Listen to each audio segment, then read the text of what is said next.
எனக்கு புரட்சியருடைய அண்ணன் எம்ஜிசி அவரும் ரொம்ப நெருங்கிய சகோதரர், அண்ணன் மாதிரி.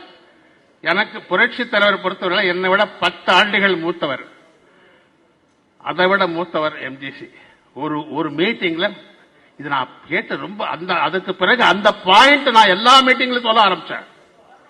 ஒரு மீட்டிங்ல நல்லா கவனிக்கணும், எம்ஜிசி உட்கார்ந்திருக்கார், சக்கரபாணி அவர் உட்கார்ந்திருக்கிறார். நான் பேசுறேன். அப்புறம் அவர் லாஸ்ட்ல பேசுறார். நல்ல கூட்டம் வந்துட்டு இருந்து, பயங்கர கூட்டம். எம்ஜிசிக்கு நிறைய, சக்கரபாணிக்கு நிறைய கூட்டம் வந்துட்டு இருக்கு. ஒரு 7-8 கூட்டத்தில் நான் கலந்துகிட்டு இருக்கேன். வெரி சிம்பிளா நகைச்சுவையா பேசுவார். என்ன சொன்னார் தெரியுமா? அவர் சொன்னது சொல்றேன், என்ன கவனிக்கணும்.